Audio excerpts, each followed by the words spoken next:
Hello বন্ধুরা, আমি আপনাদের জন্য আবারও নতুন একটি গল্প নিয়ে চলে এলাম। আজকের গল্পটা খুবই ভয়ের। বন্ধুরা, যদি গল্পটা ভালো লাগে ভিডিওটিতে একটি লাইক, চ্যানেলটিকে করুন সাবস্ক্রাইব। চলুন বন্ধুরা, এবার গল্প শুরু করা যাক।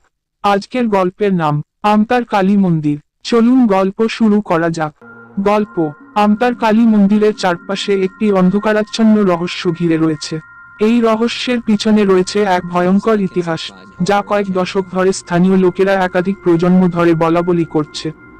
আমতার কালী মন্দিরের নির্মাণ হয় প্রায় 200 বছর আগে। মন্দিরটি তৈরি করেন স্থানীয় জমিদার মহাশয় রুদ্রনারায়ণ রায়। রুদ্রনারায়ণ ছিলেন অত্যন্ত ধনী ও ক্ষমতাশালী ব্যক্তি, কিন্তু তার পরিবারে শান্তি ছিল না। তার স্ত্রী সন্তানের জন্ম দিতে গিয়ে মৃত্যুবরণ করেন, আর সেই দুঃখে তিনি মন্দিরটি নির্মাণের উদ্যোগ নেন। মন্দিরটি গড়ে ওঠে গ্রামের মধ্যস্থলে একটি গহীন জঙ্গলের পাশে। মন্দিরটি নির্মাণের সময় থেকেই কিছু অদ্ভুত ঘটনা ঘটতে শুরু করে। মন্দিরের প্রধান পুরোহিত রাতের বেলা মন্দিরের ভেতরে এক অদ্ভুত শক্তি অনুভব করতে থাকেন। এক রাতে তিনি স্বপ্নে দেখেন যে মন্দিরের ভেতরে একটি অদৃশ্য শক্তি তার কাছে দাবি জানাচ্ছে এই মন্দিরে একজন নারীকে বলি দিতে হবে। সেই শক্তি নিজেকে দেবী কালী বলে পরিচয় দেয়। রুদ্রনারায়ণ রায়ের কাছে পুরোহিত তার স্বপ্নের কথা জানান। রুদ্রনারায়ণ প্রথমে এই কথা শুনে অত্যন্ত ভীত হন, কিন্তু মন্দিরের শক্তিশালী অবস্থান বজায় রাখতে এবং তার পরিবারের ওপর থেকে অভিশাপ সরানোর জন্য তিনি পুরোহিতের কথা মেনে নেন। একদিন গভীর রাতে গ্রামের এক নিরীহ নারীকে ধরে এনে মন্দিরে বলি দেওয়া হয়। সেই রাতেই প্রচণ্ড ঝড় বৃষ্টি শুরু হয়, আর কালী মূর্তির চোখে আগুন জ্বলে ওঠে। এই ঘটনার পর মন্দিরের চারপাশে এক অদ্ভুত নিস্তব্ধতা নেমে আসে। গ্রামের লোকেরা খেয়াল করে মন্দিরের কাছে গেলেই তাদের শরীর অসুস্থ হয়ে পড়ছে। কিন্তু মন্দিরের প্রভাব এতটাই ছিল যে কেউ কিছু বলার সাহস পেত না। বছর গড়াতে থাকে, আর মন্দিরে আরো বলি দেওয়া হয়। গ্রামের অনেক নারী শিশু রহস্যজনকভাবে নিখোঁজ হতে থাকে। লোকমুখে রটে যায় যে মন্দিরে বলি দেওয়া হয় নারী ও শিশুকে, আর এর পিছনে রয়েছে রুদ্রনারায়ণ রায়ের উত্তরসূরিরা। তাদের উদ্দেশ্য ছিল মন্দিরের ক্ষমতাকে নিজেদের জীবনে ধরে রাখা। কিন্তু এই বলি আর মন্দিরের অভিশাপ থেকে তারা রেহাই পায়নি। কয়েক প্রজন্ম পর রুদ্রনারায়ণ রায়ের পরিবারের সব পুরুষ সদস্য রহস্যজনকভাবে মৃত্যুবরণ করে। শেষ বংশধরও মারা গেলে মন্দিরের ওপর থেকে ধীরে ধীরে মানুষের ভক্তি উঠে যায়। মন্দিরটি পরিত্যক্ত হয়ে যায় এবং ধীরে ধীরে জঙ্গল গ্রাস করে ফেলে। কয়েক দশক পর গ্রামের যুবকরা মন্দিরের ভেতরে কিছু অদ্ভুত চিহ্ন খুঁজে পায়। পুরনো মূর্তির পাশেই দেখা যায় একটি ভাঙা দরজা, যা আগে কেউ দেখেনি।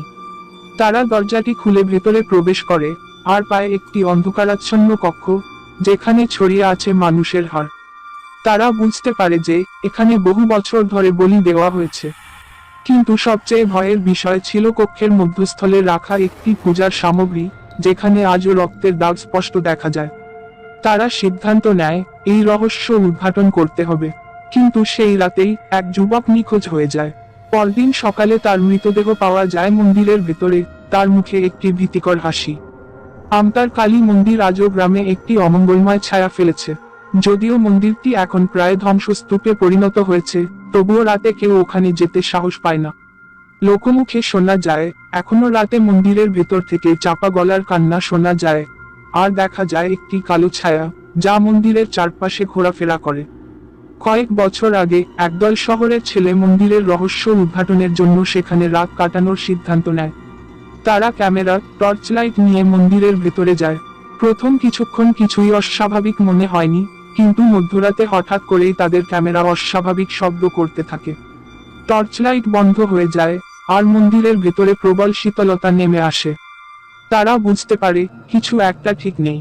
হঠাৎ করেই মন্দিরের ভেতরে বাতাসের মতো এক অশুভ ছায়া নেমে আসে, আর তাদের সবাইকে আলাদা আলাদা করে ধাওয়া করে। সেই রাতে একজন ছেলের হদিস আর পাওয়া যায়নি, আর বাকি সবাই সারা জীবন মানসিকভাবে অসুস্থ হয়ে পড়ে। তাদের মধ্যে একজন আতঙ্কে মারা যায়। আজও আমতার কালী মন্দির নিয়ে গ্রামে অনেক কাহিনী চালু আছে। কেউ বলে মন্দিরে গেলে তার জীবন শেষ হয়ে যায়। কেউ বলে দেবী কালী আজও সেখানে বিরাজমান এবং তিনি ক্ষুধার্ত, তাই কেউই আর মন্দিরের কাছে যায় না, আর সেই ভয়ঙ্কর ইতিহাসকে ভুলে যাওয়ার চেষ্টা করে। কিন্তু মন্দিরের অভিশাপ থেকে কি সত্যিই কেউ মুক্তি পেয়েছে, নাকি আজও মন্দিরটি তার পরবর্তী শিকারের অপেক্ষায় রয়েছে? এটি কেবল একটি গল্প এবং এর সবকিছুই কাল্পনিক।